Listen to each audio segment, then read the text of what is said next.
Que nous ne soyons pas distraits, ça arrive, ce sont des choses qui arrivent. Mais j'aimerais que ce matin, tu sois concentré. Parce que les choses que Dieu a déposées en nous, c'est difficile de les partager, mais il les faut. Amen. Il les faut pourquoi? Parce que Dieu cette année nous a promis. Dieu cette année veut que nous puissions vivre la restauration. Nous avons autant d'années pleuré, nous avons autant d'années eu des difficultés, mais par la grâce de Dieu, 2023 pour nous, ça ne passera pas de la même manière que 2022. Dieu va faire quelque chose. Mais pour qui Dieu va faire quelque chose? Pour les personnes qui croient que ce Dieu-là est capable. Là où les hommes disent c'est impossible, mais pour Dieu, il est possible que nous puissions encore revivre les choses qu'il nous a promis. Notre Dieu, ce n'est pas un homme. Notre Dieu, ce n'est pas un fils de l'homme, mais notre Dieu, il est Dieu, il est l'Éternel. Ce qu'il a promis pour cette année, tu vas les vivre. Mais dans quelle position tu vas les vivre? Bien aimé, j'aimerais nous rappeler une chose. Lorsque lui-même, le Seigneur, notre Dieu, le créateur de toutes choses, lorsqu'il a créé le ciel et la terre, bien aimé, la Bible déclare ceci, dans le Genèse 1er verset 26, il dit, faisons l'homme à notre image. Lorsque nous disons faisons, il s'agit bien de plusieurs personnes. Est-ce que vous êtes d'accord avec moi? Lorsque quelqu'un dit que faisons, ça veut dire qu'il n'est pas tout seul. Il aurait pu dire, je fais l'homme. Mais il a dit faisons. Parce que notre Dieu n'a pas agi seul lorsqu'il a commencé à créer. Faisons l'homme à notre image et à notre ressemblance. Ça, c'est Genèse 1er 26. Et en Genèse 2, on commence à nous expliquer comment il a fait. Comment il a commencé à créer cet homme-là. Comment il a commencé à former. On dit qu'il a pris de la poussière de la terre. Il a formé l'homme. Et il a soufflé sur lui les souffles de vie. Et cet homme devient un être vivant. Est-ce qu'il y a des êtres vivants ici? Est-ce qu'il y a des êtres vivants ici? Bien aimé, sois fier d'être un être vivant. Parce que Dieu, il aurait pu te faire un arbre. Il aurait pu te faire un chameau ou un singe. Comme on nous dit que les hommes viennent de ça. Il aurait pu te faire un animal. Mais il a préféré te faire à son image et à sa ressemblance. Lorsque nous parlons de l'image, nous voyons ce qui est visible. Mais lorsque nous parlons de la ressemblance, c'est des choses de l'intérieur. Tu n'es pas seulement composé de la chair, mais tu es composé, comme j'avais dit au début, notre Dieu, il n'était pas seul. Il était lui, Dieu le Père, Dieu le Fils, Dieu le Saint-Esprit. De la même manière, lorsqu'il nous a formés, lorsqu'il a travaillé la terre, il nous a composés de trois manières différentes. Il a fait quoi? Il a pris son esprit qu'il a soufflé. Il a soufflé sur une âme et il a fait habiter dans un corps. Lorsqu'on dit qu'en réalité dans l'homme c'est l'esprit, mais cet esprit-là ne peut pas agir sur la terre sans pour autant porter un corps. C'est pourquoi ton corps aussi est important. C'est pourquoi Dieu veut restaurer ces trois parties. Il ne veut pas restaurer à une seule partie. Au jour d'aujourd'hui, nous sommes trop spirituels. Nous voulons que les choses de l'esprit, nous voulons vivre des grandes dimensions. Bien aimé, il y a des certaines dimensions que tu demandes. Tu ne pourras pas atteindre lorsque ces deux parties que Dieu t'a formées ne sont pas restaurées ou travaillées par Dieu. C'est pourquoi cet après-midi, le Seigneur m'a mandaté de dire à quelqu'un, il veut restaurer ton âme. Il veut restaurer cette partie cachée de toi, que les hommes ne voient pas. Lorsque tu es caché dans ta chambre, lorsque les larmes coulent, lorsque tu cries à Dieu que personne ne voit, cette partie-là aussi a besoin de Dieu. On dit que le cœur de l'homme a un vide, seul Dieu peut combler ce vide. Toi qui m'écoutes cet après-midi, quel est l'état de ton âme? Quel est l'état de ton âme? Tu es esprit, mais tu as un âme qui habite encore. Nous allons prendre la parole de Dieu dans le livre de Job 7.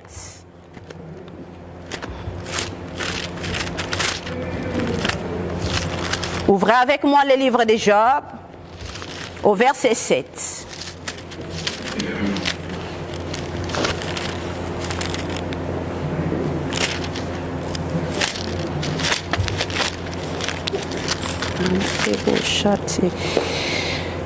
Nous allons commencer par les versets 11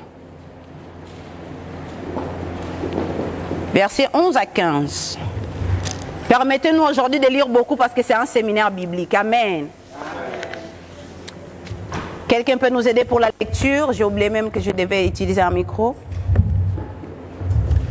Je lis la parole du Seigneur. Amen. Job chapitre 7, verset 11 à 15. C'est pourquoi je ne retirerai point ma bouche. Je parlerai dans l'angoisse de mon cœur.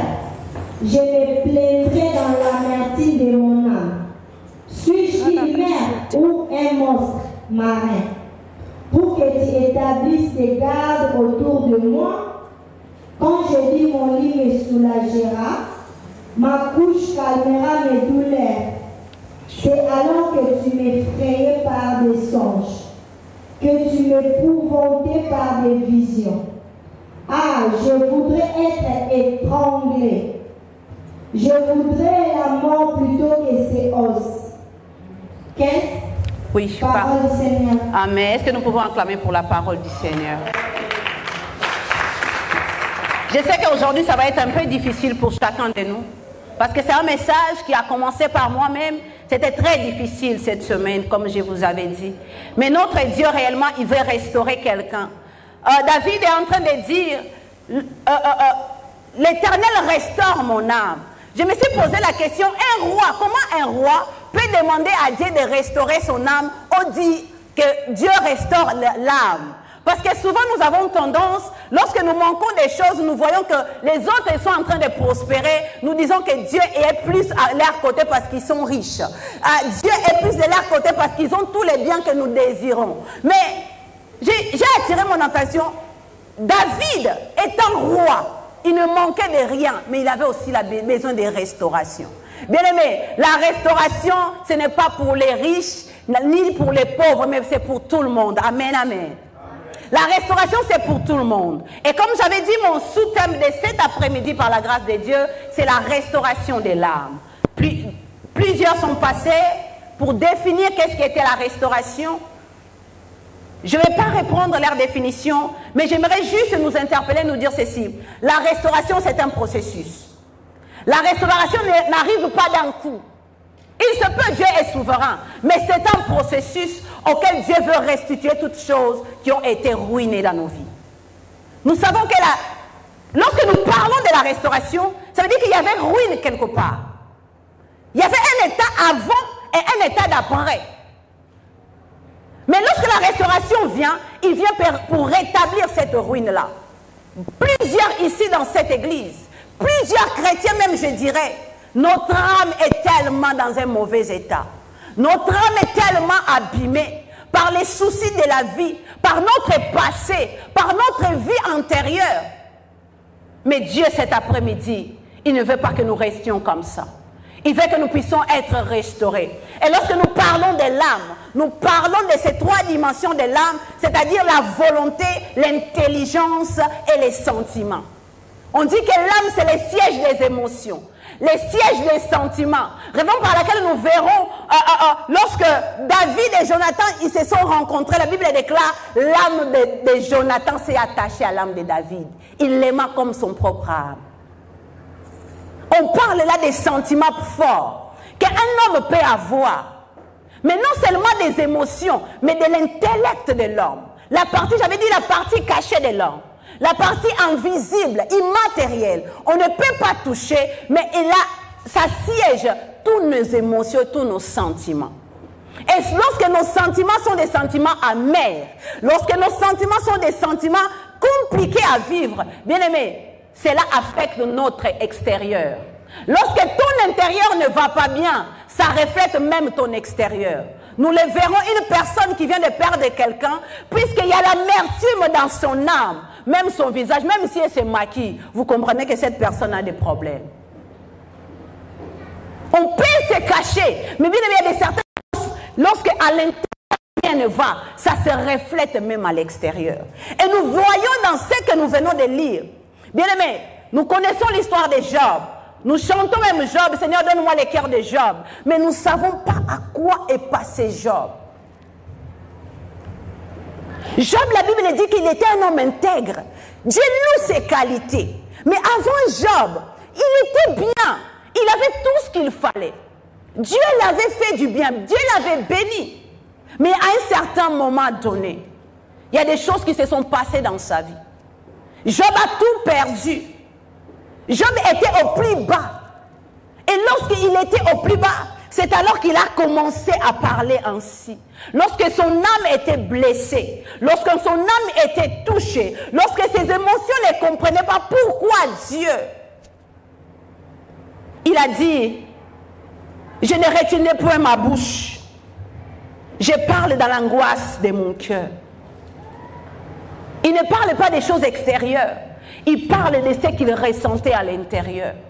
Bien-aimé, pourquoi nous parlons de la restauration de l'âme cet après-midi? J'aimerais dire à quelqu'un, lorsque ton âme n'est pas travaillée, lorsque ton âme n'est pas en cohésion avec l'Esprit de Dieu, sache que tu es un poison pour les autres. Tu es un dégât matériel pour les autres. Tu peux détruire. Au jour d'aujourd'hui, nous voyons beaucoup de chrétiens, ils ont des problèmes dans leur âme. C'est pourquoi nous voyons tant de divisions dans l'église. Nous voyons tant de choses. Pourquoi? Parce que l'âme des chrétiens n'est pas correctement soignée. Une personne qui a blessé blessera toujours. Une personne qui est blessée, sa bouche ne sort pas des choses bonnes. On dit que de l'abondance du cœur que la bouche parle. Maintenant, toi, dans ton cœur, on t'a humilié, on t'a maltraité, on t'a injurié. C'est normal que tu injuries ton enfant, quoi qu'il n'a rien fait. C'est normal que quelqu'un, lorsqu'il s'approche de toi, tu vois le mal partout. Toi, parce que tu as été déçu quelque part. Lorsque tu viens même, tu peux changer d'église. Mais lorsque ton pasteur te dira, ça te rappellera des choses que tu as vécues avant. Parce que ton âme n'est pas soignée. Mais nous ne pouvons pas négliger ces choses. Job, il était dans l'abondance. Mais lorsqu'il a commencé à vivre des choses difficiles, il dit, la bouche de Job ne commençait. Il glorifiait Dieu. Il dit, Dieu a donné, Dieu a repris, gloire à l'Éternel. Mais à un moment donné, il a dit, non. Pourquoi je passe dans des choses comme ça? Pourquoi je passe dans des situations difficiles? Qu'est-ce que je fais? Je n'ai rien fait. Je n'ai rien fait. Il a dit, je me plaindrai dans l'amertume de mon âme. Ce n'était pas seulement une situation que Job pouvait comprendre. Il avait des choses dans son cœur qui les rendaient malades. Non seulement le corps était touché, mais son âme aussi était abîmée. Mais gloire soit rendue à Dieu. Le Dieu qui sait rencontrer les hommes. Le Dieu qui peut changer la situation. Le Dieu qui peut enlever une personne qui a été humiliée, de l'amener encore à revivre des choses nouvelles. Un homme qui a été rejeté, qui a été abandonné, mais Dieu n'abandonne pas. J'aimerais dire à quelqu'un, toi qui as été rejeté, toi qui as été abandonné, je ne sais pas, peut-être depuis ton enfance, tu te sens que tu es toujours rejeté. Dieu ne rejette pas. Amen. Les hommes peuvent te humilier parce que tu manques des choses matérielles. Mais notre Dieu, c'est un Dieu qui accueille avec son amour. Et il comble, la Bible déclare, il est le réparateur des brèches. Les brèches que les hommes ont creusées, les brèches que la vie nous a données. Bien, mais vous savez, il y a certaines choses que nous vivons, je les redis et je les répète. Des fois, ce n'est pas parce que nous avons péché, comme Job. Ce n'est pas parce qu'il a péché, mais c'est Dieu qui était en train de l'amener dans un désert. Il y a des choses que nous vivons, la ruine que nous vivons dans nos vies. Des fois, c'est par notre désobéissance. Mais des fois, ce n'est pas notre désobéissance. Dieu, il est en train de travailler notre vie. Ici, Job n'avait pas péché pour vivre cela. Mais au fur du temps, bien aimé, nous voyons que Job a commencé à changer de langage. Il a commencé à minimiser la grâce de Dieu sur sa vie. Bien aimé, fais attention. Lorsque tu passes dans des temps difficiles, de commencer à poser la question à Dieu, Seigneur, si tu étais là vraiment, je n'allais pas vivre cela. Dieu peut être dans ta vie, mais tu vis quand même et tu traverses quand même des choses compliquées. Ça ne dit pas que c'est l'absence de Dieu, mais il est présent, mais il est en train de travailler ton cœur. Il est en train de travailler pour que tu sois une bénédiction pour les autres. J'avais mis sur mon mur, nous sommes guéris pour guérir. Comment tu peux guérir les autres aussi longtemps toi-même tu n'es pas guéri? Comment tu peux, aujourd'hui, hein, nous aimons aider les autres. Nous aimons secourir les autres. Mais est-ce que tu te regardes toi-même, à l'intérieur de toi? Est-ce que tu as été secouru déjà pour pouvoir apporter? On ne donne que ce qu'on a. On ne donne que ce qu'on a. Si tu as été soigné, tu seras capable de soigner les autres. Et pour vivre la restauration de l'âme, il faut comprendre, comme ce sont des choses de l'intérieur, comme ce sont des choses abstraites que nous ne pouvons pas voir, la première des choses, nous devons prendre conscience que lorsque nous allons pas bien, nous devons savoir dire que réellement, je suis quelqu'un qui est dans l'amertume. Nous devons identifier notre état. Si tu refuses de dire que, par exemple, je suis malade, bien aimé, le médecin, il peut te donner, peu importe les médicaments que le médecin va te donner, ça ne va pas te soigner. Parce qu'en toi-même, tu te dis, je ne suis pas malade. Et on voit que si tu n'es pas malade, pourquoi tu vas aller voir un médecin? Mais tu dois savoir en toi. Tu dois rentrer en toi-même. C'est pourquoi nous revenons encore une fois de plus dans cette prédication de la conscience. Tu dois prendre conscience que tu es blessé afin de pouvoir rentrer dans le processus de la restauration. Mais ne regarde pas d'abord l'autre. Regarde toi-même. Quelles sont les situations que tu vis? Comment tu te sens lorsqu'on te parle? Lorsqu'on te parle directement, tu te sens attaqué. Directement, la colère monte. C'est parce que ton cœur est blessé. C'est parce que ton âme est blessée. C'est parce qu'il y a quelque chose qui ne va pas en toi. À chaque fois, lorsque quelqu'un te fait quelque chose, tu as été trahi, tu es devenu méfiant. Voilà le caractère d'une personne que son âme ne va pas bien. Le caractère d'une personne qui a besoin de la restauration. Cette personne devient méfiante. Peu importe la personne qui s'approche, dit non, ça j'ai déjà vécu, je ne veux plus. C'est parce que tu es blessé. Tu as été trahi, on t'a trompé. Automatiquement, toute personne, tout homme qui viendra, tu diras que non, les hommes, vous êtes tous pareils. Les hommes ne sont pas tous pareils. Tu es tombé sur la mauvaise personne. Ou dans ton parcours de ta vie, tu as été tellement pressé de pouvoir t'engager dans des relations compliquées que aux jours d'aujourd'hui, tu es blessé. Mais ce n'est pas parce que tous les hommes sont pareils. C'est parce que tu t'es engagé d'une mauvaise manière. Tu dois prendre conscience que dans ton cœur, que dans ton âme, dans ton fort intérieur, il y a des choses qui ne marchent pas. C'est pourquoi Anne pouvait dire, avec toutes les humiliations qu'elle a subies, elle pouvait dire, je répands mon âme. Parce qu'elle savait qu'avec toutes ces humiliations, son âme a été affectée. Elle répandait son âme dans les Seigneurs. Tu dois prendre conscience que ton âme, rien ne va. Qu'il y a l'amertume, il y a l'angoisse à cause du rejet, à cause de l'humiliation, à cause de toutes les choses que tu as subies dans ton enfance peut-être. J'aimerais parler à un jeune qui est là. Ton enfance, je ne sais pas comment tu l'as vécu. Peut-être que tu n'as pas grandi avec tes parents. Peut-être que tu as grandi avec des personnes qui t'ont maltraité. Bien-aimé, tu dois prendre conscience que des choses auxquelles aujourd'hui tu es réticent, c'est parce que dans ton enfance tu as été blessé. Et au jour d'aujourd'hui, ça se reflète dans ton caractère. Parce que l'âme, c'est là où se cache notre personnalité. Amen, amen. Et comment on peut voir les conséquences des personnes qui sont blessées ou que leur âme est blessée.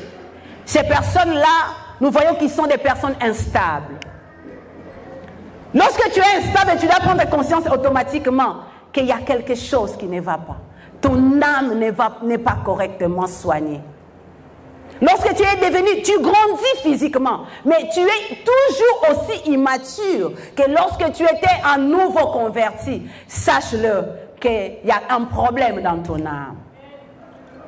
Une personne qui est blessée, une personne qui présente des blessures de l'âme, c'est une personne, lorsqu'on le parle automatiquement, il répond. C'est du tic au tac.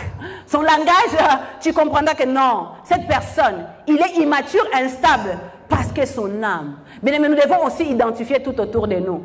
Les personnes peuvent dire, je connais le Seigneur, j'ai grandi dans l'église, mais sa façon de se comporter, tu dois voir qu'il y a un problème dans son âme. Ne te pose pas de questions, ne réfléchis pas à 2 fois.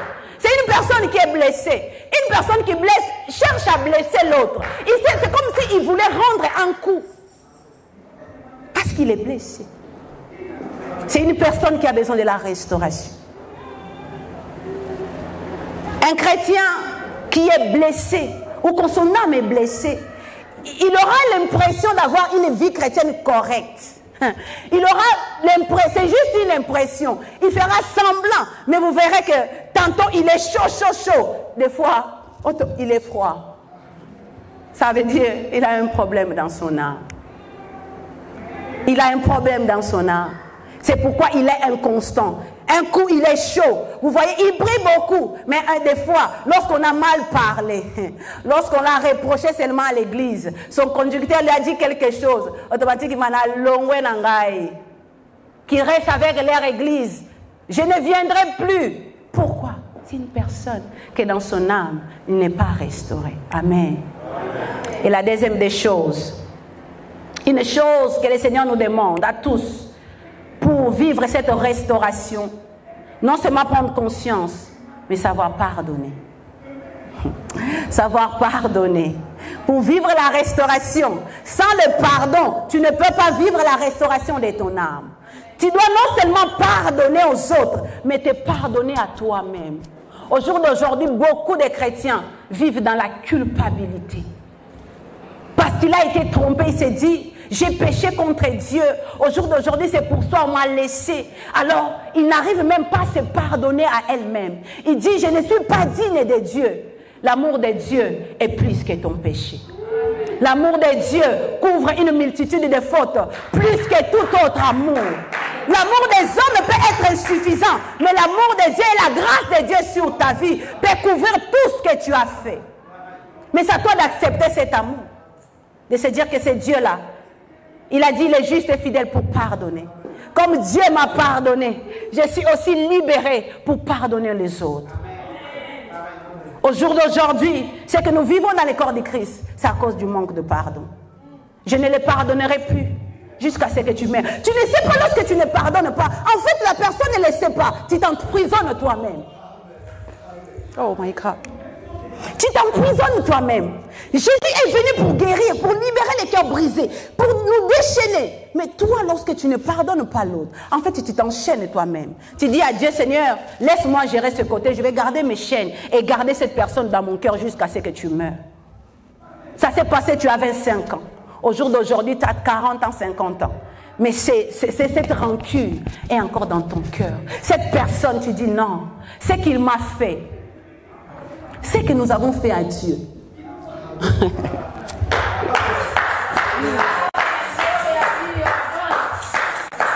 Toi, tu as fait quelque chose. Mais c'est que si tu penses, pour qu'un Jésus, pour qu'un Dieu quitte son trône et il descende sur la terre, c'est parce qu'il y avait tant de mal que nous avons fait à Dieu qu'il a donné son Fils. Le manque de pardon te prive toi-même de vivre la restauration de ton âme. Tu n'enchaînes non seulement une personne, mais tu t'enchaînes toi-même. Et cet après-midi, j'ai prié Dieu que nous puissions libérer tous les captifs que nous avons enchaînés dans nos cœurs. J'ai prié Dieu que tu puisses libérer toute personne à cause d'une trahison, à cause de quelque chose. Tu les as emprisonnés. Tu dois libérer cet après-midi au nom de Jésus. Décide de pardonner à quelqu'un. Et décide de te pardonner aussi. Ce n'était pas de ta faute. Même si c'était de ta faute, lorsque tu as demandé pardon à Dieu, crois qu'il t'a pardonné. Et il a dit, même si vos péchés sont rouges comme la cramoisie, je peux les rendre plus blancs que neige. Lorsque tu acceptes cela, bien aimé, tu es libre et ton âme se libère. Tu pourras adorer Dieu comme il faut. Prenez avec moi Job 42. Job 42. Nous allons lire rapidement. Job 42.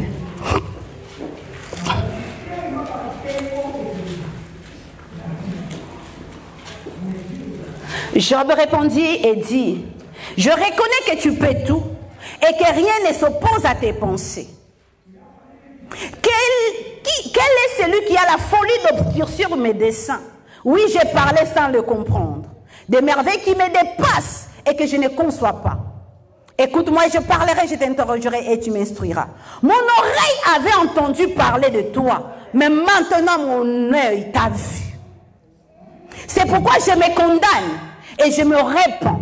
Bien-aimé, pour vivre la restauration de ton âme, non seulement tu dois reconnaître, mais tu dois faire la repentance sincère. Bien-aimé, avec les hommes, nous pouvons être hypocrites. Je ne conçois pas, mais on peut le faire. Mais avec Dieu, nous devons être sincères. Parce qu'il connaît nos cœurs, il connaît l'intérieur. Là où les hommes ne voient pas, Dieu voit cela. Job dit, j'avais parlé, j'avais plus d'intelligence. Mon âme était blessée, j'étais devenu comme un fou. Mais maintenant, mon œil t'a vu. Il dit, et ce que j'aime dans le verset 10, nous allons sauter pour le temps. L'Éternel rétablit Job dans son premier état quand Job y priait pour ses amis. Est-ce que quelqu'un a compris ça? Les amis de Job, vous savez, non? Ils sont venus. Ah, demande seulement pardon à Dieu. La femme dit, insulte Dieu, tu meurs. D'autres disent, c'est parce que tu as péché, c'est pas possible. Quelqu'un d'intègre, il ne peut pas vivre. C'est la même manière qu'on te dit. Si tu priais vraiment en vérité, tu n'allais pas subir ce que tu subis. C'est parce que tu vis dans le péché, Dieu est en train de te punir. C'est comme si les amis de Job lui disaient. Job, à un moment donné, même sa propre famille, ils se sont éloignés. Il était rejeté, abandonné. Mais lorsque l'Éternel l'a rencontré, lorsqu'il a commencé le processus de la restauration, il a dit, je te rétablirai. Mais il a rétabli à quel moment? Lorsque Job a prié. Bien aimé, pour prier pour des personnes qui t'ont humilié, tu dois pardonner ces personnes. Pour avoir la force de prier pour ces personnes, tu aurais pu dire, ah maintenant, le match a tourné. Maintenant, vous allez voir, Dieu va me faire du bien. Mais Job a compris, si je pardonne, le Seigneur aussi, parce que moi aussi j'ai parlé sans intelligence. Moi, je demande pardon à Dieu, mais moi, je ne veux pas pardonner. Lorsque vous priez et lorsque vous pardonnerez aux hommes leurs péchés, votre Père vous pardonnera. Si tu refuses de pardonner l'autre, dans tes prières, qu'est-ce que tu vas demander à Dieu? Toi qui as condamné quelqu'un. Bien-aimé, sachons pardonner les autres et nous pardonner. Je sais que nous le disons des fois sans comprendre que le pardon a une puissance. Mais tu vas le vivre lorsque réellement tu vas être restauré dans ton âme et croire que Dieu veut que tu sois rétabli dans ton âme. Et tu comprendras la puissance du pardon. La puissance du pardon, comment on peut la définir? On peut la définir comme ceci. Écoutez, une personne qui est blessée, une personne qui a une coupure peut-être dans les bras, lorsqu'il va chez le médecin et qu'il a eu des cassures, par exemple, il y a un verre dans ton bras, il y a des morceaux de verre qui restent à l'intérieur, et toi, lorsque tu vas te faire soigner, on te met seulement exomédine, c'est ça? On te met sur la peau, on te soigne une bande. Mais si aussi longtemps qu'on n'a pas enlevé le morceau de verre qui était dedans, 2 jours, 3 jours, tu vas dire, ah, ça a passé. Mais lorsqu'un jour tu voudras bouger ton bras, tu sentiras qu'il y a encore une douleur. C'est la même chose avec le manque de pardon. Aussi longtemps tu te dis, ah, c'est bon, j'ai pardonné. Si tu as pardon dans les lèvres, mais lorsqu'une personne, lorsque tu vois la personne en face, les souvenirs reviennent. Tu dis, non, ce qu'il m'a fait, c'est difficile. C'est parce que tu n'as pas soigné à la profondeur. Tu as soigné superficiellement. Lorsque tu ne manques, tu ne pardonnes pas. Ta blessure, le morceau restera à l'intérieur. Et il faut quoi? Il faut que on ouvre la plaie. Et quand on ouvre la plaie, ça fait mal.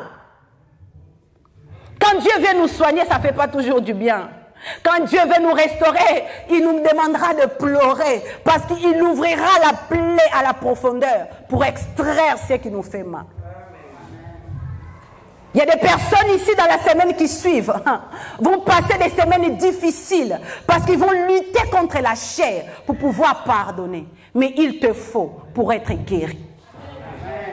Il te faut. Il y a la part de Dieu et la part de l'homme. Dieu, il a déjà accordé la restauration. Mais c'est à toi d'embrasser cette restauration en ayant mal. Mais après ton mal, ça va s'apaiser. C'est cet après-midi, c'est ce que Dieu nous demande. Il veut nous guérir. Mais ce qu'il va faire dans notre vie, dans les jours qui arrivent, ça va faire très mal. Nous ne sommes pas là pour dire, soyez bénis, amen, soyez... Non, ce sont des choses de profondeur. Lorsque nous traitons cela, même à l'église, on sent ton service est changé. Dans ta famille, on sent les changements parce que tu n'as plus rien, ton cœur est libre. Mais est-ce que, bien-aimé qui m'écoute, est-ce que tu es libre dans ton cœur? Est-ce que ton âme a été soignée? Est-ce que tu vis les choses? Tu veux être riche? Tu veux prospérer? La Bible déclare. Je souhaite que tu prospères à tous égards. Mais comme prospère l'état de ton âme. Si l'état de ton âme n'est pas prospère, la richesse ne viendra pas parce que cette richesse t'amènera à être orgueilleux. Et lorsqu'on s'enorgueillit, Dieu nous rabaisse.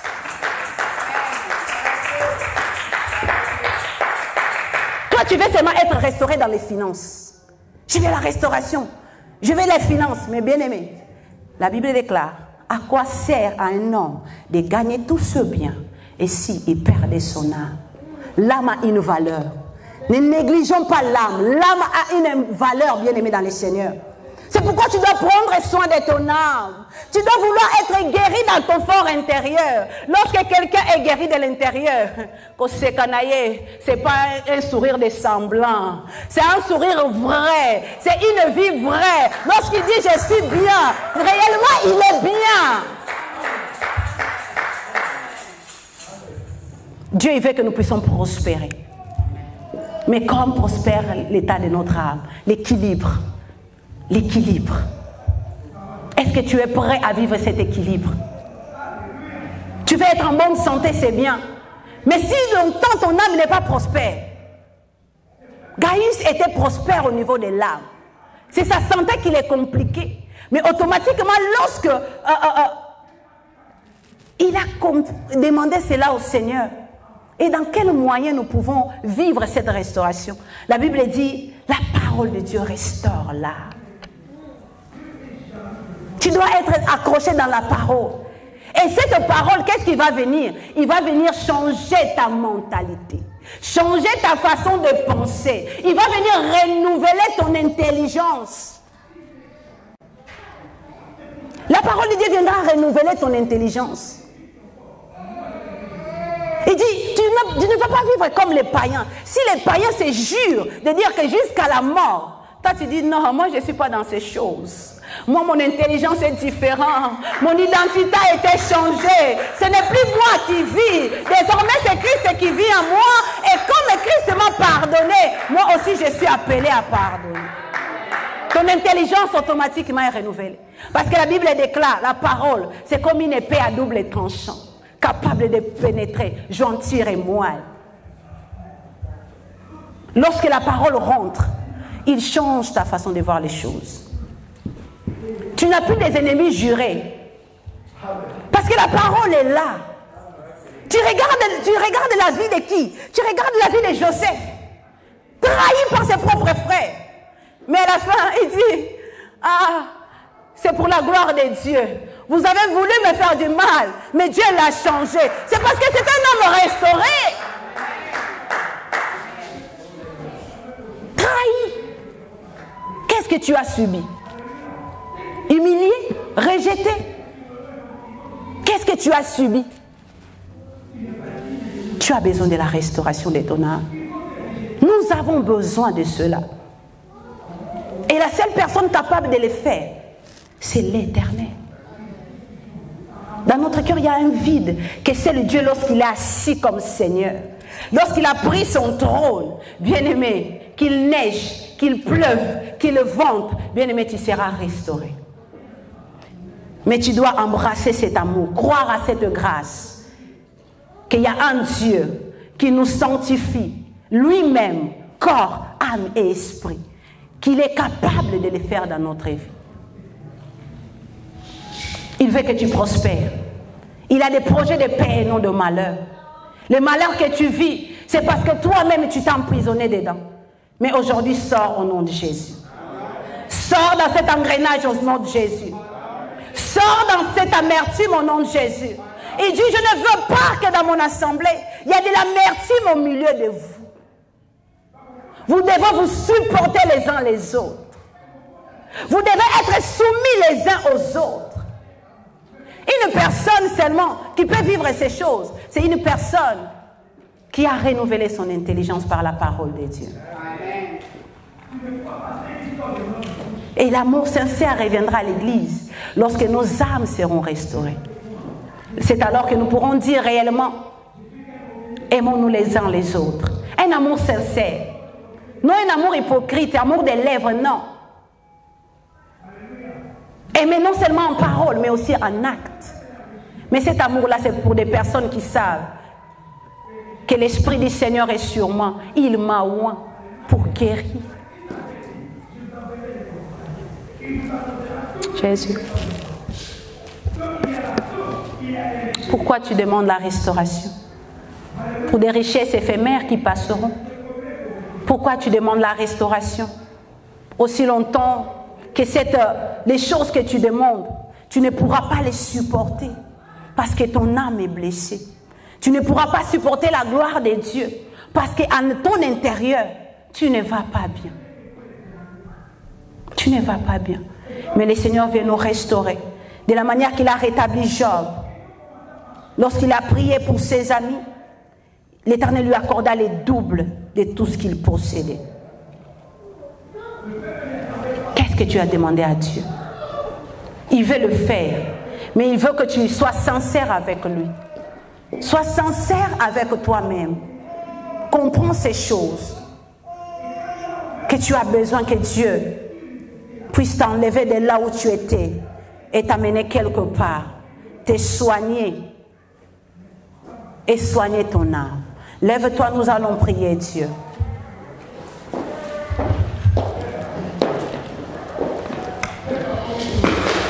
L'Éternel n'a pas besoin de tes